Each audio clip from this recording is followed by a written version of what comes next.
Assalamualaikum warahmatullahi wabarakatuh. Selamat pagi Pak Wan dan teman-teman. Pada kesempatan kali ini kami dari kelompok 2 ingin memaparkan materi mata kuliah manajemen strategi yang berjudul analisis dan pilihan strategi. Langsung saja, kami dari kelompok 2 yang beranggotakan next.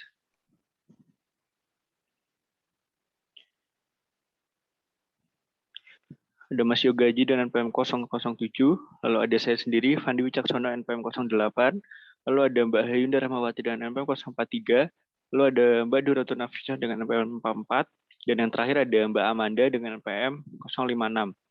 Langsung saja, untuk mempersingkat waktu, materi yang pertama akan dipaparkan oleh Mas Yoga. Silakan Mas.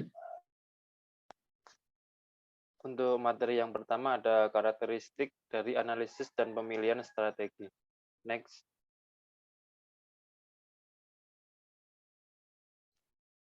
Analisis dan pilihan strategi ini berfokus pada membuat dan mengevaluasi strategi alternatif serta memilih strategi yang ingin diraih. Analisis dan pemilihan strategi berusaha menentukan tindakan alternatif yang paling baik yang akan dijalankan di dalam mewujudkan misi dan tujuan perusahaan. Strategi alternatif cenderung menggambarkan langkah-langkah berjenjang yang membawa perusahaan ke posisi masa depan yang diinginkan, kecuali jika perusahaan menghadapi situasi yang berat. Next. Selanjutnya ada proses membuat dan memilih strategi. Menyusun strategi tidak perlu mempertimbangkan semua alternatif yang layak yang dapat bermanfaat bagi perusahaan. Mengidentifikasi dan mengevaluasi strategi alternatif hendaknya melibatkan banyak manajer dan karyawan. Perwakilan dari departemen dan divisi dalam perusahaan harus diikutsertakan dalam proses ini, yang telah merumuskan pernyataan visi dan misi organisasi, serta audit eksternal dan internal. Partisipasi memberikan peluang baik bagi manajer dan karyawan untuk memperoleh pemahaman tentang apa yang perusahaan lakukan dan mengapa dilakukan, serta untuk berkomitmen dalam membantu perusahaan mencapai tujuan yang telah ditetapkan. Seluruh partisipan dalam memberikan analisis dan pemilihan strategi harus memiliki informasi audit eksternal dan internal diharapkan mereka. Strategi-strategi alternatif yang diajukan para partisipan harus dipertimbangkan dan didiskusikan dalam satu atau serangkaian rapat dan harus disusun dalam bentuk tertulis. Next. Yang selanjutnya ada proses penyeleksi berbagai strategi. Kerangka kerja formulasi strategi membutuhkan integrasi, intuisi, dan analisis. Divisi yang otonom dalam organisasi umumnya menggunakan teknik formulasi strategi untuk mengembangkan strategi dan tujuan. Analisis divisional memberikan dasar untuk mengidentifikasi, mengevaluasi, dan memilih di antara strategi alternatif di tingkat corporate. Untuk kerangka analisis dan perumusan strategi dibagi dalam 3 tahap. Yang pertama ada tahap input, yang kedua ada tahap pencocokan, yang ketiga ada tahap keputusan. Next. Untuk tahap 1 atau tahap input, tahap 1 dari formulasi kerangka kerja terdiri atas matrik IFE, matrik IFE, dan kompetitif profile matrik atau CPM. Disebut dengan tahap input. Tahap ini meringkas informasi input mendasar yang dibutuhkan untuk memformulasikan strategi. Alat input mensyaratkan menyusun strategi untuk menguantifikasi secara subjektif selama tahap-tahap awal proses formulasi. Membuat keputusan kecil dalam matriks input berkaitan dengan faktor internal dan eksternal memungkinkan menyusun strategi, membuat dan mengevaluasi strategi alternatif secara lebih efektif. Yang kedua ada tahap pencocokan.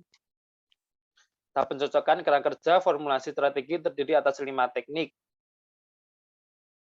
Yang pertama ada matrik SWOT, matrik SPACE, matrik BCG, matrik AA, dan matrik Grand Strategi. Alat-alat ini bergantung pada formasi yang diturunkan dari tahap input. Atau tahap keputusan ada Quantitative Strategy Planning Matrix atau QSPM. Next. Lalu dalam tahap pencocokan, yang pertama terdapat matriks SWOT, di mana matriks SWOT adalah alat pencocokan penting yang membantu manajer untuk mengembangkan 4 tipe strategi. Strategi kekuatan kesempatan, strategi kelemahan kesempatan, strategi kekuatan ancaman, strategi kelemahan ancaman. Nah, mencocokkan faktor internal dan eksternal kunci adalah bagian yang paling sulit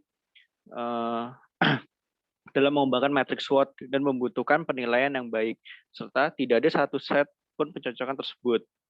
Nah, di mana terdapat 4 strategi dalam matriks SWOT. Yang pertama ada strategi SO. Strategi SO menggunakan kekuatan internal perusahaan untuk pengambilan keuntungan dari kesempatan eksternal.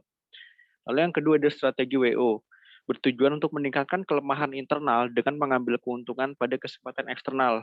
Lalu yang ketiga ada strategi ST, yaitu menggunakan kekuatan perusahaan untuk menghindari atau mengurangi dampak ancaman internal.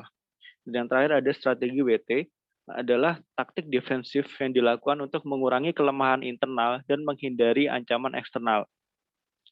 Nah, dalam membuat langkah-langkah untuk terlibat dalam mengonstruksi matriks SWOT, ada 8 langkah. Yang pertama ada membuat daftar kesempatan eksternal kunci, yang kedua membuat daftar ancaman eksternal kunci, yang ketiga membuat daftar kelemahan internal kunci, yang keempat ada membuat daftar kelemahan internal kunci, yang kelima mencocokkan kekuatan internal dengan kesempatan eksternal dan mencatat resultan strategi SO dalam sel yang sesuai. Yang keenam ada mencocokkan kelemahan internal dengan kesempatan eksternal dan mencatat strategi resultan WO. Yang ketujuh ada mencocokkan kekuatan internal dengan ancaman eksternal dan mencatat strategi resultan ST. Dan yang terakhir dengan ke-8 ada mencocokkan kelemahan internal dengan ancaman eksternal dan mencatat resultan strategi WT. Nah, next. Lalu yang selanjutnya ada Matrix Strategic Position and Action Evaluation atau SPACE. Nah, matrik posisi strategi dan evaluasi tindakan atau yang bisa disebut SPACE adalah alat pencocokan tahap 2 yang penting lainnya. Kerangka 4 kuadran mengindikasikan apakah strategi yang agresif, konservatif, defensif, atau kompetitif yang paling sesuai untuk organisasi. Perpotongan pada matriks SPACE mempresentasikan 2 dimensi internal, itu posisi keuangan FP dan posisi kompetitif atau CP, serta 2 dimensi eksternal, posisi stabilitas PS dan posisi industri atau IP. Nah, faktor-faktor ini mungkin adalah penentu yang paling penting dalam posisi strategi organisasi secara keseluruhan. Nah, tapi tergantung pada tipe organisasinya, berbagai variabel dapat membuat setiap dimensi dipresentasikan dalam perpotongan pada matriks SPACE. Faktor-faktor yang termasuk dalam matriks EFE dan IFE sebaiknya dipertimbangkan dalam mengembangkan matriks SPACE. Contohnya, tingkat kembalian investasi, solvabilitas, modal kerja, dan aliran kas umumnya dipertimbangkan dalam menentukan faktor-faktor kekuatan keuangan organisasi, seperti matriks SPACE. Matriks SPACE sebaiknya dibuat untuk organisasi tertentu yang mempelajari dan berbasis pada informasi faktual. Next.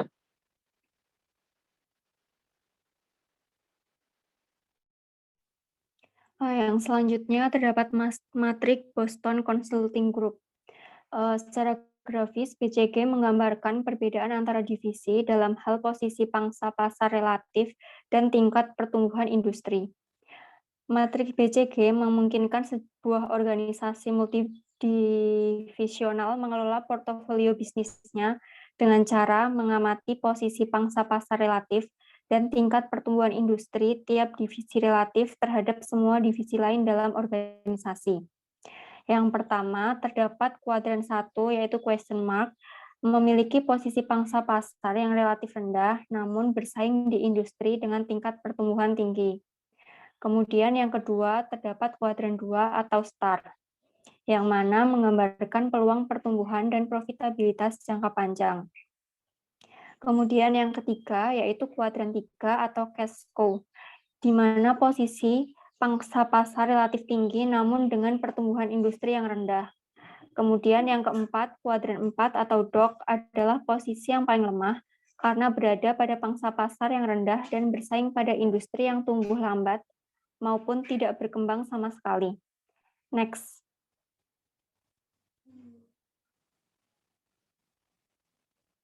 Yang selanjutnya terdapat matriks internal eksternal atau IE. Matriks IE memosisikan berbagai divisi suatu organisasi dalam tampilan 9 sel. Matriks IE serupa dengan matriks BCG, dalam pengertian bahwa kedua alat tersebut menempatkan divisi organisasi dalam sebuah diagram sistematis. Akan tetapi, terdapat perbedaan penting antara keduanya, yaitu yang pertama sumbunya tidak sama. Kemudian yang kedua, matriks IE membutuhkan lebih banyak informasi daripada matriks BCG.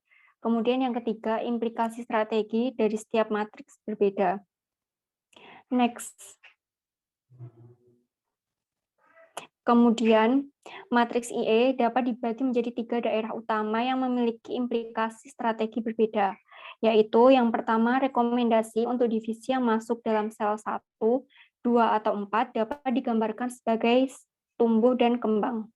Kemudian strategi intensif, yaitu penetrasi pasar, pengembangan pasar, dan pengembangan produk, atau integratif, yaitu integrasi ke belakang, ke depan, dan horizontal, dapat menjadi paling sesuai untuk divisi ini.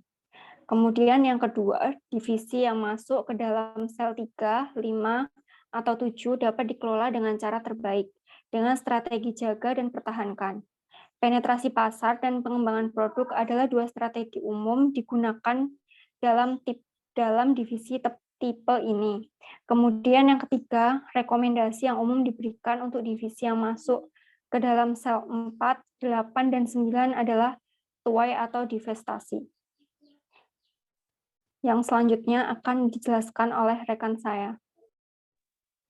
Baik, materi yang selanjutnya yaitu matriks grand strategi, di mana matriks grand strategi itu telah menjadi suatu alat yang populer untuk memformulasikan strategi alternatif. Matriks grand strategi juga didasarkan oleh 2 dimensi evaluatif, yaitu posisi bersaing dan pertumbuhan pasar. Beberapa industri yang tingkat penjualannya per tahun lebih dari 5%, maka dianggap sebagai pertumbuhan yang cepat. Kemudian strategi yang dapat dipertimbangkan oleh suatu organisasi itu disusun berdasarkan urutan daya tariknya dalam setiap kuadran matriks. Perusahaan yang berlokasi pada kuadran 1 dari matriks grand strategi berada dalam posisi strategi yang sangat baik. Untuk perusahaan-perusahaan ini, konsentrasi berkelanjutan pada pasar saat ini atau penetrasi pasar dan pengembangan pasar dan produk adalah strategi yang sesuai. Kemudian perusahaan-perusahaan yang diposisikan dalam kuadran 2 itu perlu mengevaluasi pendekatan saat ini ke pasar yang secara serius. Walaupun industri mereka itu tumbuh, mereka tidak dapat bersaing secara efektif dan mereka perlu menentukan alasan pendekatan perusahaan saat ini tidak efektif dan cara perusahaan dapat paling baik berubah untuk meningkatkan daya saingnya. Kemudian organisasi di kuadran 3 itu bersaing di industri dengan pertumbuhan yang lambat dan memiliki posisi bersaing yang lemah. Terakhir, untuk bisnis di kuadran 4 itu memiliki posisi bersaing yang kuat namun berada di dalam industri yang tumbuh dengan lambat. Next. Yang selanjutnya yaitu ada tahap keputusan, di mana analisis dan intuisi memberikan dasar dalam membuat keputusan formulasi strategi. Teknik pencocokan yang baru didiskusikan untuk mengungkapkan strategi alternatif yang layak. Beberapa strategi tambahan yang dihasilkan dari analisis pencocokan dapat didiskusikan dan ditambahkan ke daftar opsi alternatif yang layak. Next. Yang selanjutnya ada quantitative strategic planning metric atau QSPM, di mana QSPM itu sendiri merupakan alat yang memungkinkan penyusun strategi untuk mengevaluasi faktor kunci internal. Kemudian basis teratas dari QSPM terdiri dari strategi alternatif yang diturunkan oleh matriks SWOT, matriks SPACE, matriks BCG, matriks IE, dan matriks grand strategi. Alat pencocokan ini biasanya memunculkan alternatif layak yang sama. Akan tetapi tidak semua strategi yang disarankan berdasarkan teknik pencocokan dievaluasi dengan QSPM.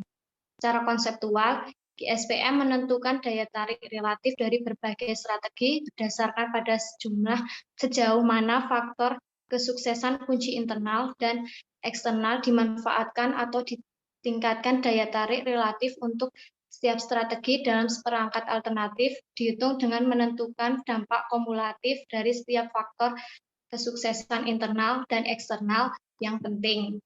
Next. Yang selanjutnya yaitu ada langkah-langkah dalam mengembangkan QSPM, di mana yang pertama itu membuat daftar kesempatan dan ancaman perusahaan kunci, kelemahan, serta kekuatan internal di kolom kiri QSPM. Informasi ini sebaiknya diambil secara langsung dari matriks EFE dan matriks IFE. Minimal itu 10 faktor kesuksesan eksternal kunci dan 10 faktor kesuksesan kunci sebaliknya dimasukkan dalam QSPM. Kemudian langkah yang kedua yaitu memasukkan bobot untuk setiap faktor kunci internal dan eksternal. Bobot ini identik dengan yang ada dalam matriks EFE dan matriks IFE. Bobot disajikan dalam kolom di sebelah kanan kolom faktor kesuksesan internal dan eksternal penting. Yang ketiga yaitu dengan menguji matriks-matriks tahap 2 dan mengidentifikasi berbagai strategi alternatif yang dipertimbangkan, di mana skor daya tarik atau AS ditentukan dengan menguji setiap faktor internal dan eksternal kunci pada satu waktu dan mengajukan pertanyaan apakah faktor ini mempengaruhi pilihan strategi yang dibuat. Jika jawaban untuk pertanyaan ini adalah ya, maka strategi sebaiknya dibandingkan secara relatif untuk faktor kunci tersebut. Kemudian yang kelima itu dengan hitung skor daya tarik total. Skor daya tarik total atau TAS ini didefinisikan sebagai hasil dari perkalian bobot atau langkah 2 dengan AS atau langkah 4 di setiap baris. Kemudian langkah yang terakhir yaitu menghitung jumlah skor daya tarik total. Tambahan TAS dalam setiap kolom strategi QSPM, jumlah skor daya tarik total atau STAS mengungkapkan strategi yang paling menarik dalam setiap perangkat alternatif. Next. Materi yang selanjutnya akan dijelaskan oleh rekan saya. Untuk materi selanjutnya ada fitur positif dan keterbatasan dari QSPM.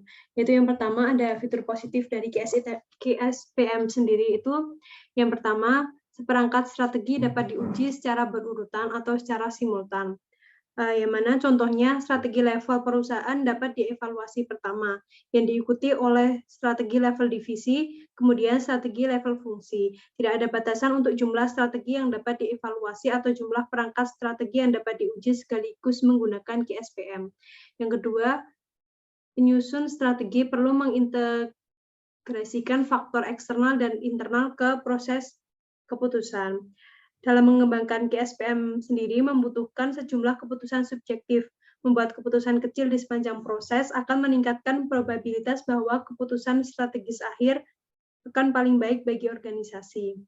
Selanjutnya ada keterbatasan dari QSPM itu sendiri, yaitu yang pertama, QSPM mensyaratkan penilaian intuitif dan asumsi terdidik. Skor peringkat dan daya tariknya membutuhkan keputusan penilaian, meskipun mereka sebaiknya berdasarkan informasi objektif.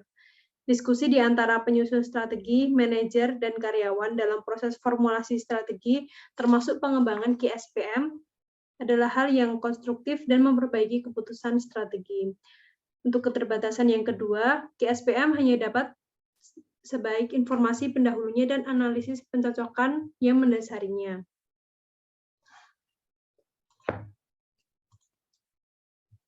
Selanjutnya ada aspek-aspek budaya dalam pemilihan strategi. Budaya atau kultur sendiri mencakup perangkat nilai, keyakinan, perilaku, adat, norma, kepribadian, dan pahlawan yang menggambarkan perusahaan. Budaya adalah cara unik organisasi dalam melakukan bisnis. Hal itu merupakan dimensi manusia yang menciptakan solidaritas dan makna, serta menginspirasi komitmen dan produktivitas dalam suatu organisasi ketika perusahaan strategi dibuat. Dalam manajemen strategi dalam perspektif budaya dapat menguntungkan karena kesuksesan seringkali bergantung pada derajat dukungan bahwa strategi menerima kultur perusahaan. Strategi membutuhkan lebih sedikit perubahan budaya, mungkin lebih menarik karena perubahan yang ekstensif membutuhkan waktu dan usaha yang perlu dipertimbangkan. Ketika terdapat dua perusahaan yang bergabung atau merger, Maka penting bagi kedua perusahaan itu untuk mengevaluasi dan mempertimbangkan kaitan antara strategi dan budaya. Karena budaya dalam perusahaan akan berdampak pada strategi yang dibuat. Selanjutnya ada politik pemilihan strategi. Politik internal mempengaruhi pilihan strategi dalam semua organisasi. Tanggung jawab utama penyusun strategi adalah mengarahkan perkembangan koalisi, menjaga konsep tim secara keseluruhan, dan memperoleh dukungan dari individu dan kelompok kunci. Mengelola hubungan politik adalah bagian integral dari membangun antusiasme dan semangat dalam suatu organisasi. Studi klasik mempelajari taktik politik penyusunan strategi yang sukses, di antaranya yaitu yang pertama, membiarkan ide dan proposal yang lemah dukungan padam dengan sendirinya, dan membuat pengujian tambahan untuk ide yang didukung dengan kuat, namun dipertimbangkan tidak dapat diterima. Yang kedua, tenang menghadapi proposal yang tidak diterima, dan berusaha membiarkan keputusan negatif terbanyak datang dari bawahan dan konsensus kelompok yang akan menyampaikan suara mereka terhadap momen besar dan penting. Melakukan banyak komunikasi dan pertanyaan untuk perkembangan dan waktu mengintervensi. Yang keempat, ada memberikan penghargaan kepada proyek yang berhasil, yaitu termasuk memberikan reward kepada karyawannya. Yang kelima, ada memastikan bahwa semua dasar kekuatan besar di dalam organisasi terwakili atau memiliki akses ke manajemen puncak. Dan yang terakhir, ada meminimalkan paparan politis mereka pada isu-isu yang sangat kontroversial. Selanjutnya ada isu-isu tata kelola. Dalam hal ini, Dewan Direksi adalah kelompok individu yang dipilih oleh pemilik perusahaan untuk mengawasi dan mengarahkan manajemen, serta menjaga kepentingan pemegang saham. Tidak akan mengawasi dan mengarahkan mengacu pada tata kelola. Pemegang saham saat ini semakin mengawasi Dewan Direksi, karena dengan adanya kebijakan keterlibatan Dewan Direksi bertujuan untuk mengurangi tuntutan hukum terhadap anggota Dewan. Pekerjaan dan tanggung jawab Dewan Direksi itu sendiri, yaitu yang pertama ada mengontrol dan mengawasi manajemen. Yang mana dalam hal mengontrol dan mengawasi manajemen, Dewan Direksi bertanggung jawab untuk memilih CEO, memberikan sanksi tim CEO, menyediakan forum untuk CEO, memastikan kompetensi manajerial, mengevaluasi kinerja manajemen, menentukan level gaji manajemen termasuk manfaat tambahan, menjamin integritas manajerial lewat audit yang berkelanjutan, membuat tabel pelajaran korporat, dan yang terakhir menemukan dan meninjau kembali kebijakan untuk diimplementasikan oleh manajemen. Dan yang kedua ada menaati peraturan hukum, seperti terus mengikuti hukum yang baru, memastikan keseluruhan organisasi mematuhi peraturan hukum, mengeluarkan anggaran rumah tangga dan resolusi terkait, memilih direktur baru, menyetujui anggaran modal, dan mengotorisasi peminjaman pengeluaran saham baru, obligasi, dan lain sebagainya.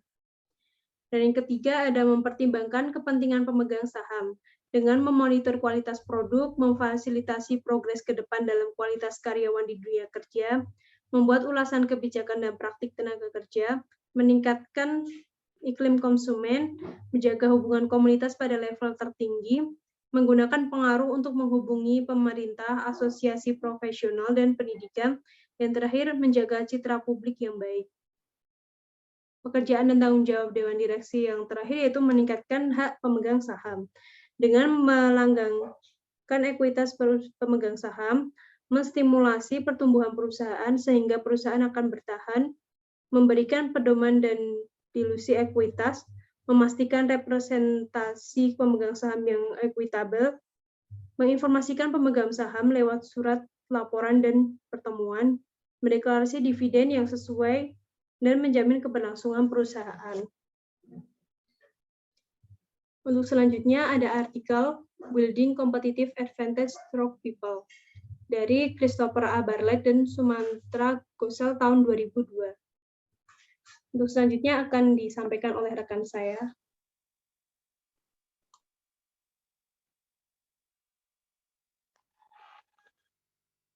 Untuk yang pertama, sebagian besar manajer saat ini memahami implikasi strategi dari ekonomi yang berbasis informasi, pengetahuan, dan padat layanan. Mereka tahu apa yang dibutuhkan permainan baru seperti kecepatan, fleksibilitas, dan dan pembaruan diri yang berkelanjutan. Mereka menyadari bahwa banyak orang-orang yang terampil dan memiliki motivasi untuk keberlangsungan operasi perusahaan yang ingin berkembang di era sekarang. Jika perusahaan dalam satu periode tidak dilakukan restrukturisasi, maka karyawan yang bekerja merasa lelah dan tidak produktif. Terlebih, jika perusahaan hanya memberikan sedikit pada manajerial, maka bisa berdampak buruk bagi perusahaan dan bisa menimbulkan masalah pada kemampuan dan motivasi karyawan. Walaupun struktur dari perusahaan tidak diragukan dalam proses pengubahan, namun struktur organisasi merupakan hambatan dalam proses tersebut. Selain itu, memahami manajer terkait dengan pemilihan strategi perusahaan sudah tidak relevan untuk diimplementasikan di era sekarang. Model strategi kompetitif yaitu di mana banyak pemimpin yang saat ini dilatih untuk memilih sistem perencanaan bisnis yang seharusnya dapat membantu manajer senior untuk memutuskan bisnis mana yang akan tumbuh dan mana yang akan dipanen. Pencarian keuntungan yang lebih dinamis, adaptif, dan keberlanjutan membuat banyak orang atau perusahaan melengkapi analisis mereka tentang persaingan eksternal dengan menilai kompetitif internal. Hal tersebut dinamakan dengan strategi berbasis kompetisi yang bergantung pada orang dengan menilai pengetahuan dan keahlian yang dapat mendorong perkembangan perusahaan dan hubungan terhadap klien. Hierarki perusahaan diganti dengan jaringan sistem birokrasi yang diubah menjadi proses yang lebih fleksibel dan peranan manajer berfokus pada kontrol perusahaan. Selain itu, saat ini manajer mencoba menerapkan strategi generasi ketiga melalui organisasi generasi kedua dengan manajer generasi pertama. Next.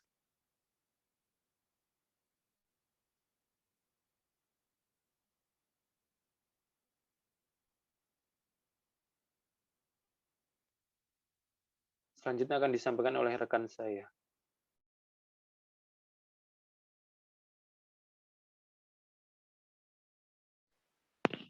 Baik, yang selanjutnya, the changing view of value.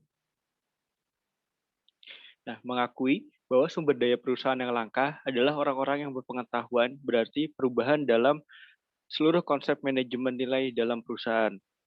Salah satu masalah yang paling mendasar adalah bagaimana nilai yang diciptakan perusahaan harus didistribusikan. Sebagian besar perusahaan beroperasi dengan asumsi bahwa pemegang saham sebagai kontributor modal memiliki klaim utama, tetapi kesulitan merekrut yang dihadapi perubahan tradisional besar, mengikis rasa loyalitas dan sinisme karyawan atas kesenjangan yang semakin besar antara kompensasi mereka yang berada di atas dan mereka yang berada di garis depan, semuanya menunjukkan bahwa distribusi nilai harusnya berubah. Ternyata penyebaran opsi saham sebagai bentuk kompensasi menunjukkan bahwa perusahaan mulai menyadari bahwa pemilik sumber daya yang langka tidak lagi hanya pemegang saham, tapi juga karyawan. Implikasinya sangat mendalam. Manajemen puncak harus mulai menegosiasikan kembali kontrak implisit dan eksplisit dengan pemangku kepentingan utama, terutama dengan karyawan. Lalu yang kedua ada perubahan pandangan tentang peran manajer senior.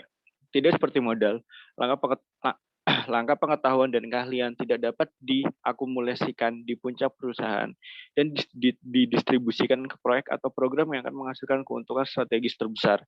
Itu berada di kepala individu di semua tingkatan dan tertanam dalam hubungan kelompok kerja. Mereka yang paling dekat dengan pelanggan, pesaing, dan teknologi. Oleh karena itu, daripada mengalokasikan modal untuk proyek-proyek yang bersaing, manajer senior harus memelihara keahlian dan inisiatif individu, kemudian memanfaatkannya melalui berbagai lintas unit. Pikirkan kembali peran mereka dalam membentuk arah strategis. Kontribusi utama mereka telah bergeser dan memutuskan konten strategis untuk membingkai konteks organisasi. Next. Implication of HR professional atau implikasi bagi profesional SDM. Di banyak perusahaan, proses transisi menjadi tempat pembuktian penting bagi fungsi sumber daya manusia. Dengan banyak eksekutif SDM sekolah lama menemukan bahwa baik pelatihan maupun pengalaman mereka tidak mempersiapkan mereka untuk peran strategis utama. Ketika prioritas strategi menjadi lebih berfokus secara organisasi pada tahun 1990-an, manajer sumber daya manusia semakin dilibatkan dalam percakapan strategis, seringkali untuk membantu mendefinisikan dan mengembangkan kompetensi inti perusahaan, dan hampir selalu menyelaraskan desain organisasi dan keterampilan manajemen untuk mendukung aset strategi tersebut. Lalu yang selanjutnya, tantangan membangun. Banyak perusahaan mengklaim bahwa orang-orang mereka adalah aset mereka yang paling penting, tetapi hanya sedikit yang telah membangun sistem, proses, atau budaya sumber daya manusia yang bahkan dapat mengimbangi, apalagi menantang bias yang tertanam kuat terhadap aset keuangan. Nah, mengubah rekrutmen menjadi tugas strategis berarti membuat komitmen berkelanjutan untuk menemukan dan menarik yang terbaik dari yang terbaik di setiap tingkat dari setiap sumber. Next. Baik, lalu yang selanjutnya akan dibacakan oleh rekan saya. Silahkan. Yang selanjutnya ada the linking task. Teknologi informasi dapat membantu dalam organisasi mengatur data dan membuatnya dapat diakses. Namun, mereka harus bekerja sama dan beroperasi untuk mendukung dalam hal memahami motivasi manusia dan interaksi sosial. Peran strategis dari eksekutif SDM Punca adalah memimpin dan mengembangkan jaringan sosial yang penting untuk menangkap dan mentransfer pengetahuan. Karena itu, memerlukan pemahaman tentang desain organisasi, manajemen proses, hubungan antar pribadi, dan budaya berbasis kepercayaan. Tantangan yang paling jelas adalah membangun proses rekayasa ulang yang diterapkan sebagian besar perusahaan selama tahun 1990-an untuk mendobrak birokrasi dan membuka kompetensi inti. Proses rekayasa ulang memiliki dua tujuan utama, yaitu meruntuhkan hambatan hierarkis untuk pengambilan keputusan yang cepat, dan membuka saluran dan forum horizontal baru untuk komunikasi dan kolaborasi lintas unit.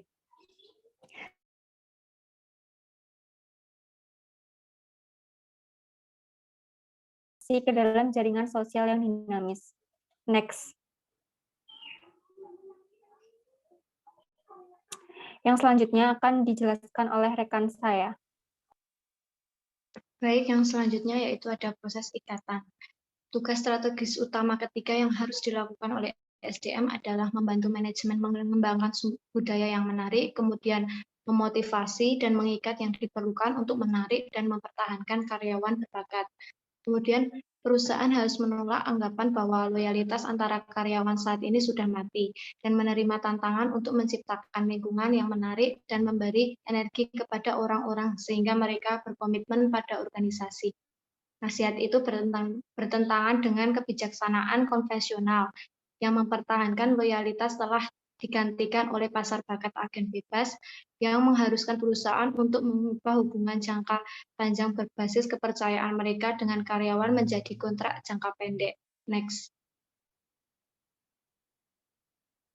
Kemudian yaitu ada inti dari strategi, di mana pergeseran imperatif strategis selama 25 tahun terakhir telah mengharuskan rencana pertempuran baru.